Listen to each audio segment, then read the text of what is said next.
अस्सलाम वालेकुम friends, this is Pathan Nazim and welcome to hello learning academy. Friends, इस session में हम APTT के लिए गुज़िश्ता इम्तहानात में पूछे गए EVS यानी माहौलियाती मुताल्लिक़ के 10 अहम सवालात वज़ाहत के साथ देखेंगे। तो फ्रेंड्स, अगर से आप APTT 2026 के लिए प्रिपरेशन कर रहे हो तो 20 अप्रैल से हेलो लर्निंग एकेडमी पर न्यू बैच स्टार्ट की जा रही है, जिसमें आपका मुकम्मल सिलेबस कवर करवाया जाएगा और आपको डेली लाइव वीडियो लेक्चर्स मिलेंगे। ऑल सब्जेक्ट्स के PDF नोट्स आपको दिए जाएंगे।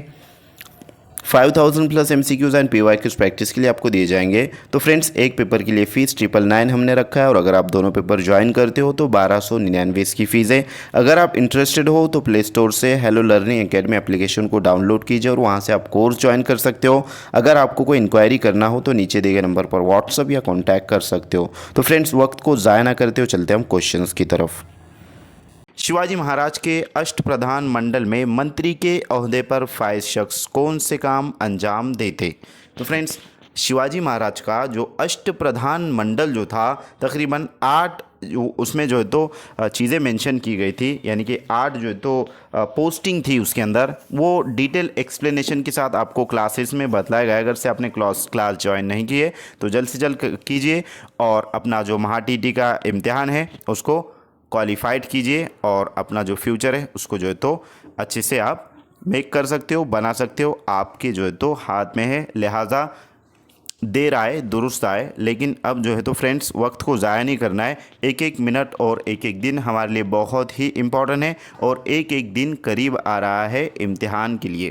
तो लिहाजा शिवाजी महाराज के अष्टप्रधान मंडल में मंत्री के ओहदे पर फाइज शख्स कौन से काम अंजाम देते? नंबर 1, सरकारी कानून की हिफाजत करते। नंबर 2, बैरूनी रियासतों से ताल्लुक़ कायम करते। नंबर 3, ताल्लुकात कायम करते। नंबर 3, रियासत का हिसाब किताब देखना। और नंबर 4, सरकारी ख़त व किताबत का काम करते थे। तो फ्रेंड्स, इस क्वेश्चन का करेक्ट आंसर रहेगा ऑप्शन नंबर लास्ट, सरकारी ख़त व किताबत का काम जो है तो मंत्रिमंडल में अष्टप्रधान मंडल में मंत्री के ओहदे पर फाइज शख्स किया करते थे। नेक्स्ट क्वेश्चन की तरफ बढ़ते। अगला सवाल है कि मरकज़ी हुकूमत के ज़रिए शुरू किया गया तख्ता खरिया मुहिम, जिसको जो तो तख्ता खरिया मनसूबा कहते हैं, किस किस्म की तालीम के लिए मशहूर है? Number 1, open university. नंबर 2, सानवी और आला सानवी तालीम। नंबर 3, इब्तदाई तालीम। और नंबर 4, प्राइमरी तालीम।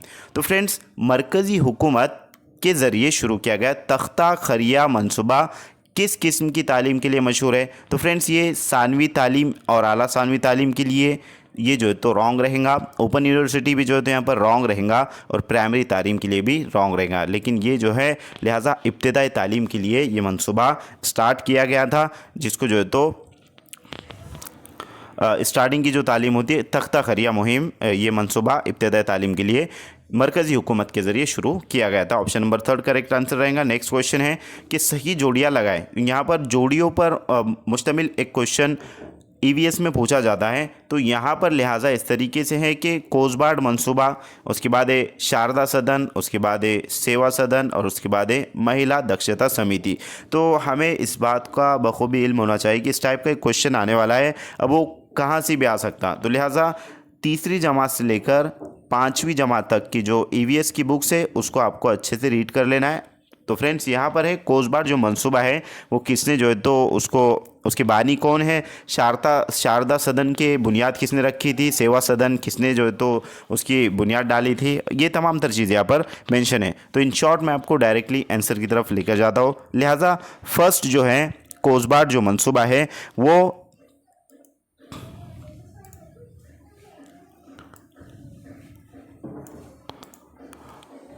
कोसबार्ड मनसूबा फ्रेंड्स, ये जो है तो अनुताई वाघ, इन्होंने इसकी बुनियाद रखी, अनुताई वाघ। ठीक है, उसके बाद है शारदा सदन।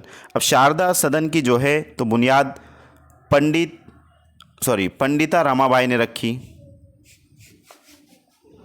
उसके बाद है नेक्स्ट सेवा सदन। अब सेवा सदन की जो बुनियाद रखी है लिहाजा वो रखी है रमाबाई रानाडे ने। और लास्ट है महिला दक्षता समिति, इसकी बुनियाद रखी है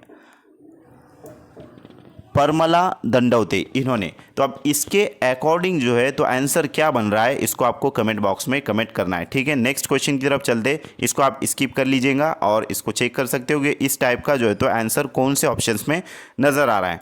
नेक्स्ट क्वेश्चन है ग्राम पंचायत के रुकन के तौर पर मुंतखब होने के लिए कितने साल उम्र मुकम्मल करनी होंगी, यानी कि ग्राम पंचायत का रुकन बनने के लिए लिहाजा कितने साल मुकम्मल होना चाहिए। नंबर 1 है 18 साल, नंबर 2 है 21 साल, नंबर 3 है 25 साल और नंबर 4 है 22 साल। तो फ्रेंड्स, हिंदुस्तान में वोट देने का जो हक हासिल है वो 21 साल की उम्र को जो है तो हासिल है, लिहाजा ग्राम पंचायत के रुकन के तौर पर मुंतखब होने के लिए भी 21 साल उम्र होना लाजमी है। ऑप्शन नंबर 2 करेक्ट आंसर रहेगा। नेक्स्ट क्वेश्चन की तरफ बढ़ते हैं। अगला सवाल है कि लोकसभा डैश डैश ऐवान है, यानी कि कौन सा ऐवान है। नंबर 1 आला, नंबर 2 ज़ेरी, नंबर 3 सानवी और नंबर 4 मुस्तकिल। तो फ्रेंड्स, लोकसभा लिहाजा ये ज़ेरी यानी कि लोअर जिसको कहेंगे ऐवान है। ऑप्शन नंबर 2 राइट आंसर रहेगा। नेक्स्ट क्वेश्चन की तरफ बढ़ते हैं। अगला सवाल है कि बर्री फौज, जनरल और हवाई फौज यानी कौन सा जो है तो उसका क्या रहेगा। तो फ्रेंड्स, बर्री फौज कहते हैं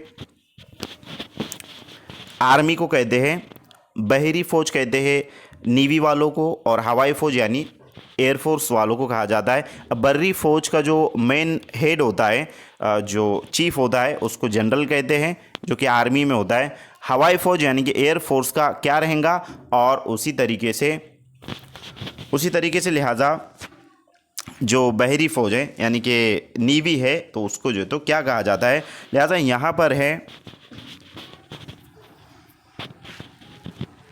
नेवी का जो होता है उसको एयर चीफ एडमिरल कहते हैं।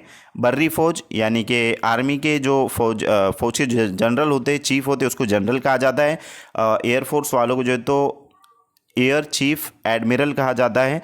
और जो हवाई फौज होती है, एयरफोर्स होता है, ये नेवी वालों का है, सॉरी, एयरफोर्स जो होती है हवाई फौज जिसको कहेंगे, उसका जो तो एयर चीफ मार्शल होता है। हवाई फौज यानी कि एयरफोर्स का, एयरफोर्स का, तो एयर चीफ मार्शल उसको कहा जाएगा। Option number last correct answer रहेगा।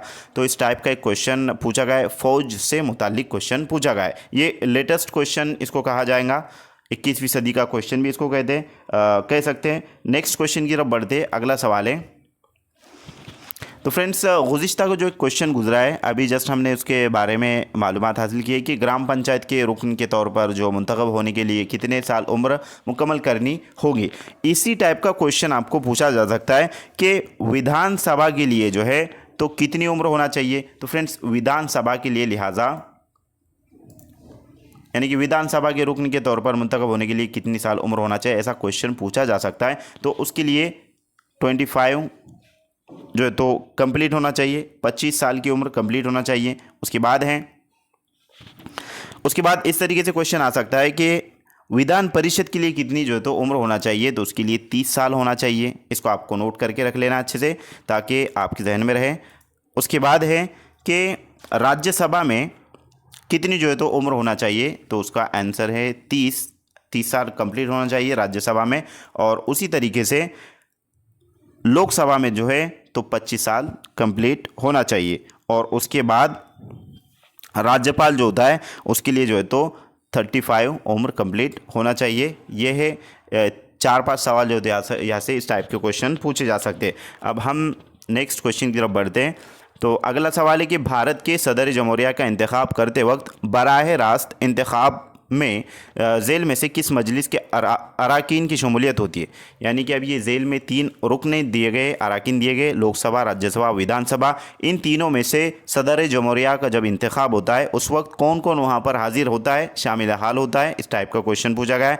नंबर 1 है सिर्फ ए और बी यानी कि सिर्फ लोकसभा और राज्यसभा। नंबर 2 है सिर्फ ए और सी यानी कि लोकसभा और विधानसभा। नंबर 3 है सिर्फ बी और सी यानी राज्यसभा या विधानसभा। और नंबर 4 है मंदरजा बाला सभी। तो यहाँ पर जो तो बाय मिस्टेक हुआ है, आपको समझ लेना चाहिए। यहाँ पर सभी है ABC यानी कि लोकसभा, राज्यसभा और विधानसभा। ये करेक्ट आंसर रहेगा कि ये तीनों जो है तो रुकन भारत के सदर जमहूरिया के इंतखाब करते वक्त वहाँ पर मौजूद होते हैं। मजलिस के रुकन की शमूलियत इनकी, ये तीनों अराकीन की शमूलियत वहाँ पर होती है। नेक्स्ट क्वेश्चन की तरफ बढ़ते। अगला सवाल है कि तोदानुमा पहाड़ से मुतालिक कौन सा नुक्ता मुताबिकत नहीं रखता। यानी कि कौन सा ऑप्शन ऐसा है जो तोदानुमा पहाड़ से मुताबिकत नहीं रखता। नंबर 1 तोदानुमा पहाड़ की ऊपरी सतह नुकीली होती है। तो फ्रेंड्स, यहाँ पर जो है तो तोदानुमा पहाड़ की जो सतह होती है वो नुकीली होती है। इस तरीके से ऑप्शन में दिया गया है। नंबर 2 है तोदानुमा पहाड़ की नशीब तेज़ होती है। नंबर 3 है तोदानुमा पहाड़ का दरमियानी हिस्सा ऊपर उठ जाता है तो वो तोदे की तरह दिखाई देता है। नंबर 4 है तोदानुमा पहाड़ पर इब्तदाई ज़माने में चोटियाँ नहीं होती। तो फ्रेंड्स इस तरीके से फ्रेंड्स ये निगेटिव टाइप का क्वेश्चन पूछा गया है कि इससे मुतालिक यानी कि तोदानुमा पहाड़ से मुतालिक कौन सा नुक्ता मुताबिकत नहीं रखता। यानी कि 3 जो नुक्ते रहेंगे यानी कि 3 जो ऑप्शंस रहेंगे वो तोदानुमा पहाड़ से मुतालिक रहेंगे, मुंसलिक रहेंगे, रब्त में रहेंगे, ताल्लुक़ में रहेंगे।